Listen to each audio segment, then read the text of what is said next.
राधे राधे। आज मैं आपको अमावस्या और पूर्णिमा की दो बहनों की कहानी सुनाने जा रही हूँ। अगर ये कहानी पसंद आए तो लाइक कर दीजिएगा और चैनल पर नए हैं तो चैनल को सब्सक्राइब कर दीजिएगा। किसी राज्य में एक राजा रानी रहते थे। उनके दो बेटे और दो बेटियाँ थीं। उनकी छोटी बेटी का नाम अमावस्या और दूसरी बेटी का नाम पूर्णिमा था। पूर्णिमा बहुत ही धार्मिक प्रवृत्ति की थी। वह हमेशा पूजा पाठ किया करती थी और गाय की सेवा किया करती थी और सारा काम काज किया करती थी और भगवान शंकर जी की पूजा पाठ किया करती थी। और उधर अमावस्या को पूजा पाठ में कोई रुचि नहीं थी। वह कभी भी पूजा पाठ नहीं किया करती थी और ना ही कुछ काम काज किया करती थी। दोनों बहनें एक दूसरे से बहुत प्यार किया करती थी, लेकिन राजा रानी का व्यवहार पूर्णिमा के प्रति अच्छा व्यवहार नहीं था। वह अमावस्या को ज़्यादा प्यार करते थे और दोनों पुत्रों को भी बहुत प्यार करते थे।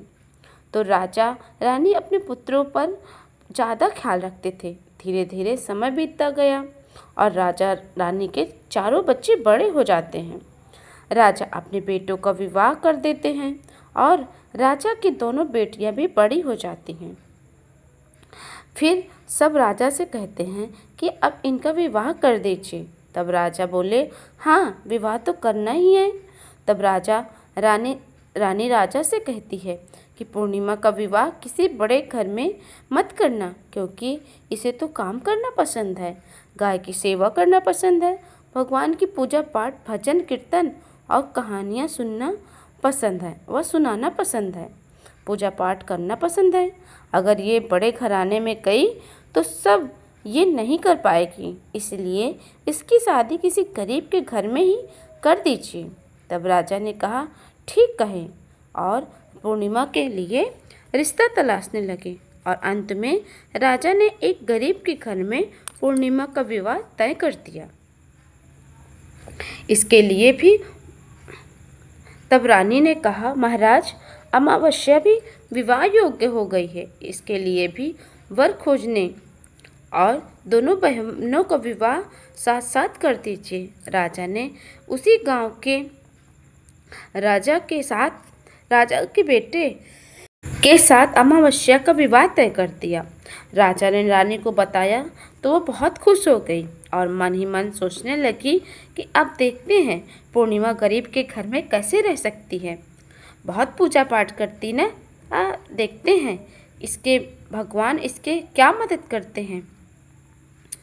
फिर समय आने पर राजा ने अपनी दोनों बेटियों का विवाह बड़े धूमधाम से कर दिया। अमावस्या को बहुत सा धन दौलत देकर विदा कर दिया, लेकिन पूर्णिमा को कुछ भी नहीं दिया। पूर्णिमा के भाई भाभियाँ उससे बहुत प्यार करते थे, क्योंकि वह अपने भाभियों के काम काज में हाथ बटाती थी, लेकिन अमावस्या उन पर रौब जमाती थी। फिर अमावस्या और पूर्णिमा दोनों अपने अपने ससुराल चली गईं। एक बार की बात है, अमावस्या ने अपने घर पर शिव चर्चा रखी और उसने सबको बुलाया, लेकिन अपनी बहन पूर्णिमा को नहीं बुलाया। पूर्णिमा अपने घर के दरवाजे पर बैठी थी तो गांव की औरतों ने कहा कि बहन, आज तो तुम्हारे बहन के घर में शिव चर्चा है, तो क्या तुम नहीं चलोगी? तब पूर्णिमा कहने लगी, नहीं, मैं नहीं जाऊंगी, क्योंकि मेरी बहन ने मुझे नहीं बुलाया, तो मैं कैसे जा सकती हूँ। तब गांव की सब औरतों ने कहा कि अगर तुम्हारी बहन नहीं बुलाए तो क्या हुआ, पूजा पाठ ही तो है, तो चलो हमारे साथ। पूर्णिमा गांव की औरतों की बात मानकर पूर्णिमा से उस चर्चा में अपनी बहन के घर चली गई। जब अमावस्या ने पूर्णिमा को देखा तो वह गुस्से से बोली कि जब मैंने तुम्हें नहीं बुलाया तो तुम मेरे घर क्यों चली आई? अब आ ही गई हो तो चुपचाप एक ही जगह पर बैठी रहना, इधर उधर मत करना। उसने पूर्णिमा की गरीबी का बहुत मजाक उड़ाया। पूर्णिमा की आंखों में तो आंसू बहने लगे और वह भगवान शिव से प्रार्थना करने लगी कि हे भगवान, आप मुझ गरीब पर भी कृपा करें। आखिर मेरा कसूर ही क्या है? क्या पूजा पाठ करना और गाय की सेवा करना क्या गलत काम है? क्या हे प्रभु, मुझ पर रहम करो। इस प्रकार वह विनती करने लगी। शिव चर्चा पूरी हो गई और अमावस्या ने सबके प्रसाद दिया, लेकिन अपनी बहन पूर्णिमा को प्रसाद नहीं दिया। तो वहाँ से बिना प्रसाद के वापस आ गई और वह रास्ते में सोचने लगी कि अभी घर पर बच्चे मेरे प्रसाद मांगेंगे तो मैं क्या कहूँगी। फिर उसके मन में विचार आया, क्यों ना मैं अपने भाइयों से मिलकर आऊं। फिर वह अपने पति व बच्चों को बताकर अपने मायके जाने के लिए निकल गई।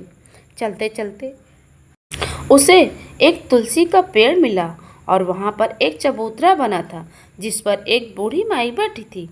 उन बूढ़ी माई ने पूर्णिमा से पूछा कि बेटी, तुम कौन हो और कहाँ जा रही हो। तब पूर्णिमा ने कहा, बूढ़ी माई को अपना परिचय दिया। फिर बूढ़ी माँ ने कहा, बेटी देखो तो जरा, मेरी तुलसी का पौधा सूखा जा रहा है, क्या तुम इसमें थोड़ा सा जल डाल सकती हो और चबूतरे की भी थोड़ा सा धुलाई कर दो तो थोड़ी राहत मिलेगी। तब बूढ़ी माँ ने चबूतरे को धोवा और तुलसी में जल डाला और बूढ़ी माँ को नहलाया, तुलसी की पूजा की और उसके चरण दबाए। फिर पूर्णिमा ने कहा, माँ जी और कोई काम है क्या। तो बूढ़ी माँ ने कहा, नहीं बेटी, अब कोई काम नहीं है। और उसे खूब सारा आशीर्वाद दिया और कहा, जाओ तुम अपने मायके, लेकिन लौटते समय मुझसे मिल कर जाना। तो उसने कहा, ठीक है माँ जी। वह आगे बढ़ी। चलते चलते रास्ते में उसे शिव मंदिर मिला। वहाँ भी एक चबूतरा था और वहाँ पर बूढ़े बाबा जी बैठे थे।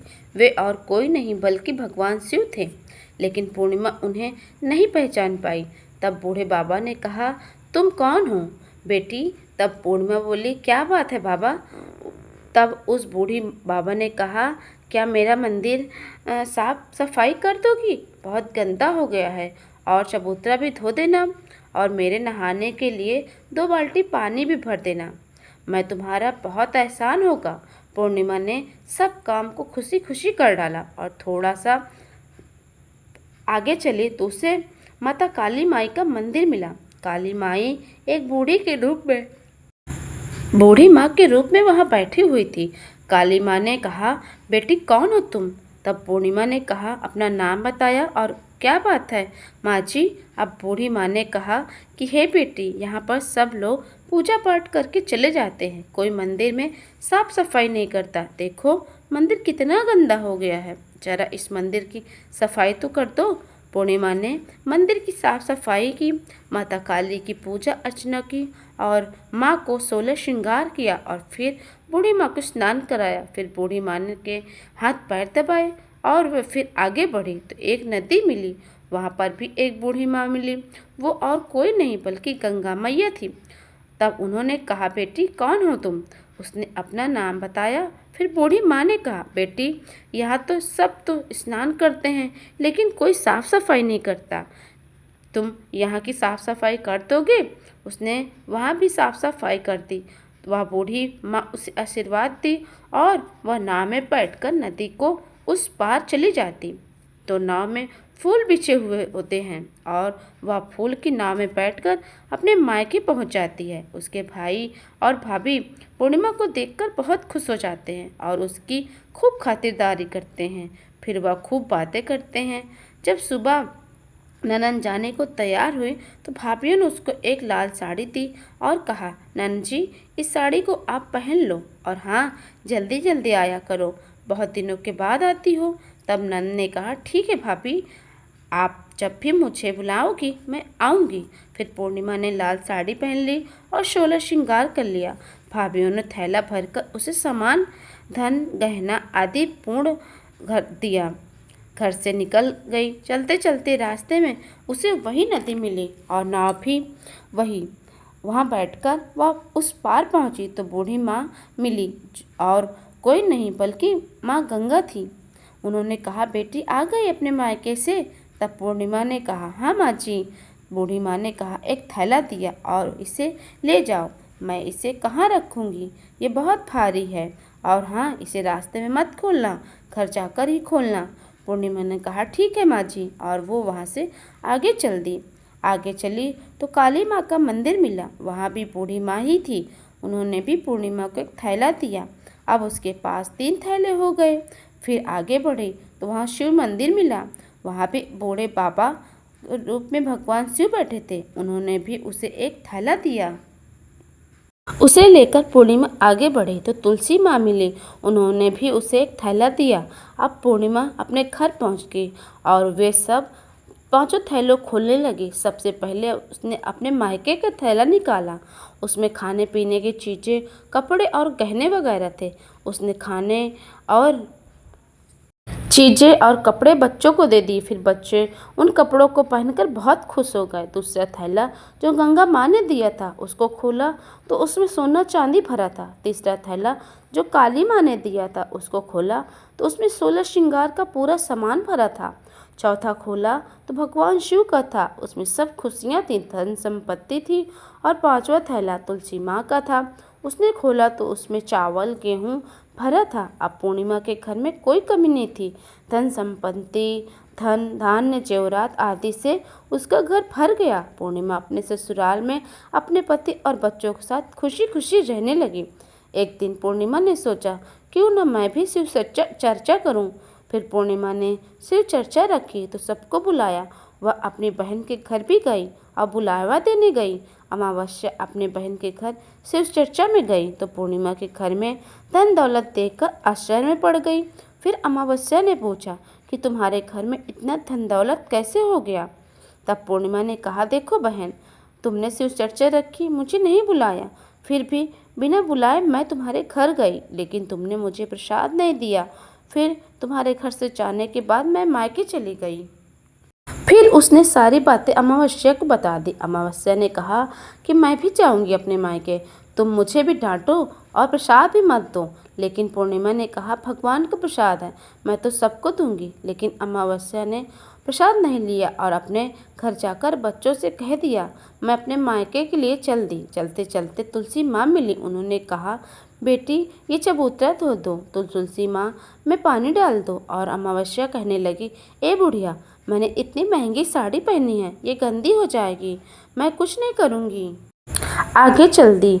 आगे भगवान शिव मिले तो उसने कहा। उससे आगे काली माँ मिली, फिर उसने भी यही कह दिया। गंगा मैया मिली तो उनसे भी यही शब्द कहा। वह नाव में बैठी तो नाव में कांटे थे जो उसके पैर में चुभ गए कि फिर वो अपने मायके पहुंच गई। जब उसकी भाभियों ने देखा तो कहा, ये कहाँ से आ गई? अरे पूर्णिमा के पास तो कुछ भी नहीं था, इसलिए उसको दिया, लेकिन ये यहाँ क्यों आई है? कोई बात नहीं, अब आ ही गई है तो बैठो, ये तो कुछ काम करेगी नहीं।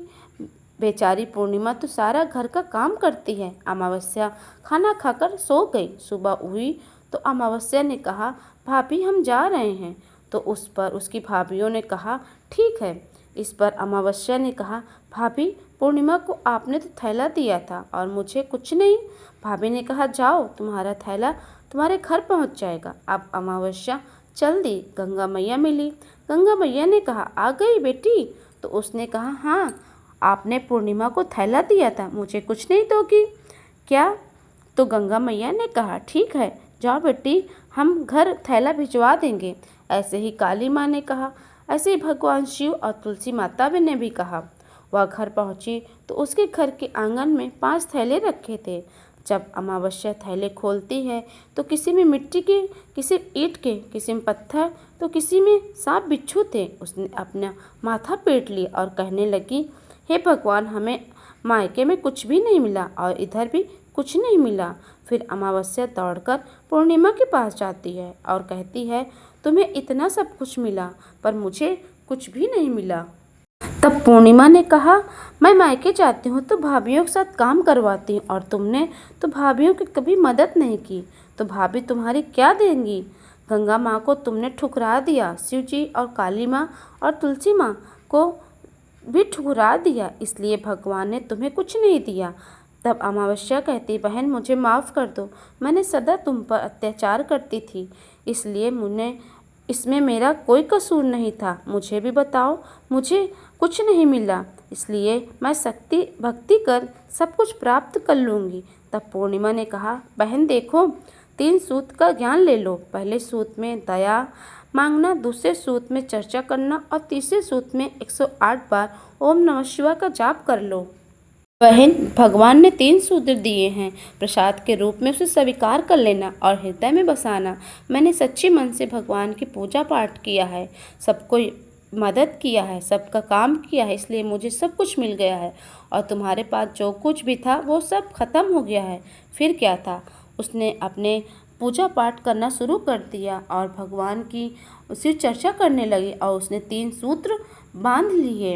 अब उसका भी घर खुशियों से भर गया। तो ये थी अमावस्या और पूर्णिमा की कथा।